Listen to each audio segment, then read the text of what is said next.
안녕하세요. 토호TV입니다. 공동주택 초보경리를 위한 내비게이션 토호TV 시작합니다.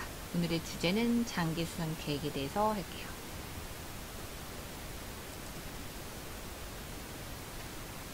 장기수선 계획은 아파트라면 다 있고요. 아파트 유형하고 상관없이 포괄적으로 다 있습니다. 임대든 아니면 분양이든. 일단 분양 아파트는 대부분 얘를 장기 수선 계획이라고 해서 장기적으로 수선하는 계획에 따라서 입주민한테 돈을 모아놨다가 실제 계획이 시작해야 되는 그 시점에 그 돈을 갖고 수선합니다. 일단 장기 수선 계획에 대해서 먼저 용어를 먼저 보면 공동주택을 오랫동안 안전하고 효율적으로 사용하기 위하여 필요한 주요시설. 주요시설은 얘가 뭐냐면 아파트에서 진짜 중요한 시설을 말하는 거죠.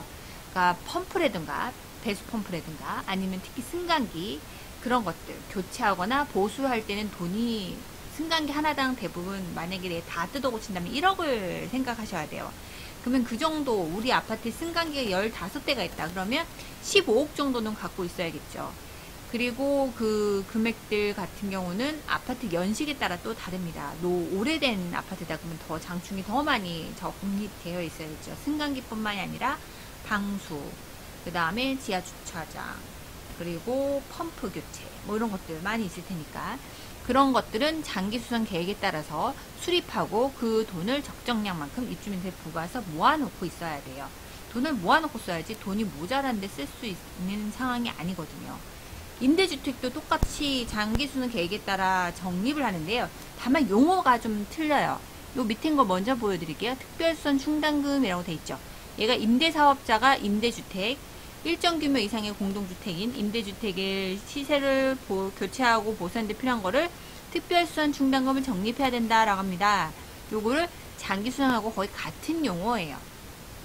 단어를 좀 다르게 써요. 근데 임대주택도 장기수선이라는 용어를 쓰는 데도 있습니다.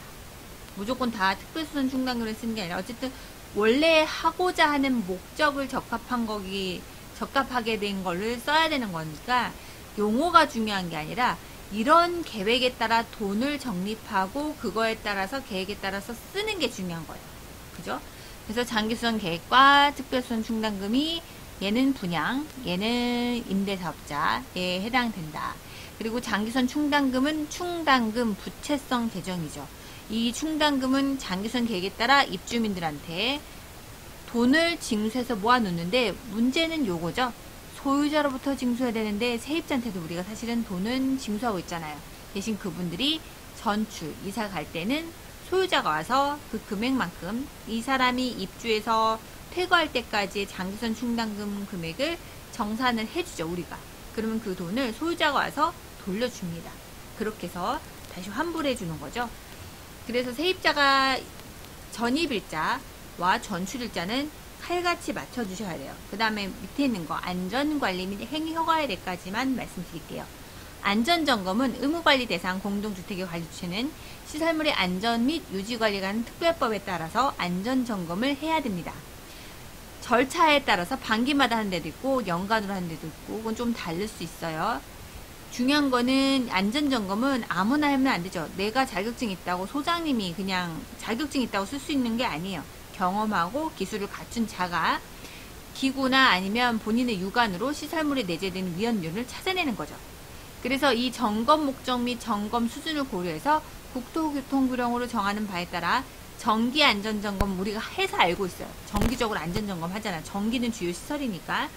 근데 여러분 정밀안전점검은 못 봤을 겁니다. 정밀안전점검은 그 뉴스 보면 지하철이 뭐 땅을 파고 지나갔더니 아파트가 뭐 균열이 생겨서 벽이 갈라졌다, 문이 비틀어졌다, 뭐 이렇게 유리가 깨진다, 뭐 이런 식으로 돼 있는 거 있잖아요. 최근에 영화 중에서 어떤 빌라가 갑자기 바닥으로 싱크홀인가? 뭐 하여튼 쿡 빠져가지고 탈출하는 그런 영화 있었죠. 그런 거 있잖아요. 시설 진짜 정밀 안전 점검을 해서 얘가 진짜 중요한 하자가 있어서 아파트가 더 이상 입주민이 살 수 있는 데가 아니다. 즉 정밀안전점검은 재개발하고 관련이 돼 있어요. 그런 걸로 점검할 수 있는 거죠. 이건 한국 무슨 특별한 그 점검하는 회사에다가 요청을 해야 돼요. 그리고 행위허가라는 것이 있는데 행위를 하기 전에 허가를 받아야 되는 게 행위 허가입니다. 공동주택 복리시설, 입주자 등 또는 관리주체는 시설물의 용도 변경, 예를 들어서 그 필로티에 있는 그냥 창고 허름한 그냥 빈 공터를 벽을 쌓고 난방을 만들고 뭐 이런 식으로 배관을 끌어와서 피트니스 센터를 만들었다. 뭐 이런 것들. 용도를 변경한다던가 개축, 재축, 개수선. 아니면 어떤 필로티한 공간을 이제 막아놔서 관리사무소에서 무슨 연막 칼슘이라던가 이런 것들. 물품을 보관하려고 창고를 만든다. 뭐 이런 거. 이런 거 용도 폐지 비내력벽. 여러분 비내력벽은 알죠? 건물의 주요한 그 벽인데 그 벽 안에 아파트를 받치고 있는 그런 중요한 철골이 있는 것들. 그런 거. 비내력벽은 웬만하면 철거하면 안 돼요. 왜냐하면 위에가 흔들리니까. 증축이나 증설을 할 때는 행위허가를 받아야 됩니다.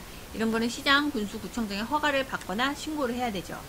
행위허가 신청할 때는 입주자 대표의 의결한 내용과 입주자들의 동의를 자료를 첨부하고 이거를 시장, 군수, 구청장에 제출해야 됩니다.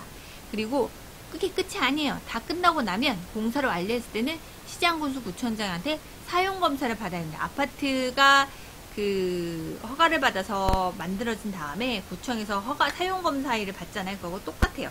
사용검사를 받아야 되고 그 사용검사를 받아서 오케이 받으면 그때부터 그거를 쓸 수 있는 거죠. 아니면 걔네들이 다시 원상복귀하라고 하면 이제 머리가 골치 아파지는 거죠. 자, 오늘은 여기까지 간단히 하고요. 다음 시간에는 요거 부대시설 및 복리시설의 범위에 대해서 말씀드리도록 하겠습니다. 자, 그럼 오늘도 여러분 실력을 키우고 화이팅! 좋아요, 구독, 공유 많이 부탁드립니다. 수고하셨습니다.